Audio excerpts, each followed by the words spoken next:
Olá, amigos do site Expert Jurídico. Retomando então a nossa aula sobre processo de execução, vamos falar hoje sobre alguns temas que eu reputo importante. Vamos lá?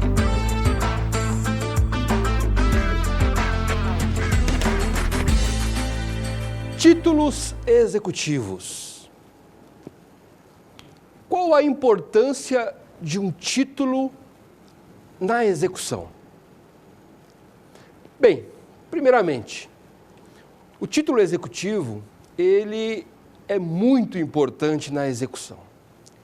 Sem ele, não se pode aferir a causa de pedir, não se pode aferir o pedido, a legitimidade, o interesse de agir, a possibilidade jurídica do pedido, enfim. Pode-se dizer que o título executivo, ele é onipotente. Ele é o documento indispensável para a propositura da execução. E é com base nele que todos os elementos da ação, as condições da ação, os pressupostos processuais serão examinados. Portanto, é indispensável a propositura de uma ação executiva e ao desenvolvimento válido do processo executivo. É requisito, inclusive, da petição inicial da ação executiva. Título é o documento que a lei exige para que se possa instaurar o procedimento executivo. É um requisito de admissibilidade específico do procedimento executivo. Muito bem. Como nós poderíamos classificar a natureza jurídica do título executivo? Bem, primeiramente, o título executivo é um ato jurídico normativo. Diante disso, nós podemos afirmar que ele é um documento que certifica este ato jurídico normativo, que a lei atribui o efeito de instaurar a atividade executiva. Portanto, ele é uma autorização para a realização dessa atividade. Ok? Então, gravem bem isso. Qual é a natureza jurídica? É um documento que certifica um ato normativo, um ato jurídico normativo. Muito bem. Ainda em relação aos títulos executivos, existem aí dois princípios que regem os títulos executivos. O primeiro deles é taxatividade, princípio da taxatividade. O que é o princípio da taxatividade? Bem, o título, ele somente será executivo se ele estiver em um rol legal taxativo. Não é a natureza da obrigação que qualifica um título executivo, mas sim a sua inserção entre aqueles que assim a lei considera por disposição expressa. Então, pelo princípio da taxatividade, não há título se não houver lei o prevendo.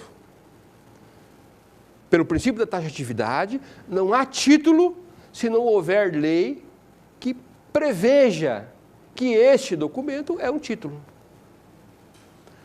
Ou seja, a lei precisa prever que esse documento é um título para que esse documento ou este instrumento ele seja enquadrado como título. É preciso, portanto, que esse documento ele integre, ele faça parte de um catálogo legal de títulos. Resumindo, somente a lei pode criar um título executivo ou incluí-lo no elenco de títulos existentes. Não há, enfim, um título executivo por mera deliberação das partes, de sorte que é ineficaz uma eventual cláusula que permita a execução por deliberação das partes. Os títulos, portanto, eles precisam estar previstos em lei. A deliberação ela tem que ser legal. De nada adianta as partes deliberarem que determinado documento será ou não um título. É a lei que tem a prerrogativa de fazer essa deliberação. Muito bem. Os títulos executivos, eles podem ser judiciais ou extrajudiciais. Os primeiros estão previstos lá no artigo 475-N do Código de Processo Civil, enquanto os últimos, ou seja, os títulos judiciais, eles encontram-se relacionados no artigo 585 também do Código de Processo Civil. O documento ou o instrumento, ele só será título, só será considerado um título executivo se ele se enquadrar numa dessas hipóteses ou alguma outra previsão em lei específica. Ou seja, o documento só será título se ele se enquadrar, se ele se encaixar numa dessas hipóteses normativas, previstas aí nesses dois artigos do Código de Processo Civil ou em alguma outra lei específica, né? Só relembrando, nós não temos previsão legal de títulos apenas no Código de Processo Civil. Existem leis esparsas, que nós veremos mais à frente, que também prevê executividade a determinados documentos. Ok? Muito bem. Um outro princípio que é importante em relação a esse tema, títulos executivos, é o princípio da tipicidade. Bem, em razão da taxatividade que nós acabamos de ver, os títulos eles são tão somente aqueles que integram um rol taxativo previsto em lei.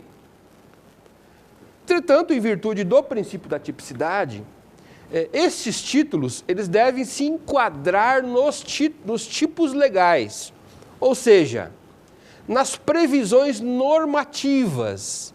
Deve haver, portanto, um encaixe perfeito, uma subsunção do documento real ao modelo normativo que estabelece os requisitos do título.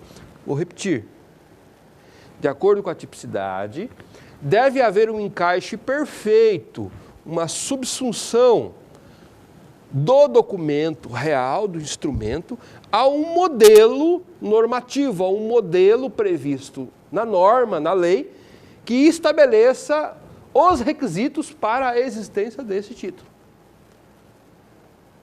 Há tipos, há modelos normativos que são mais abertos, onde se permite uma ampliação das hipóteses enquadráveis na definição legal. Um exemplo disso seria um documento particular subscrito por duas testemunhas. Veja bem, um documento particular subscrito por duas testemunhas.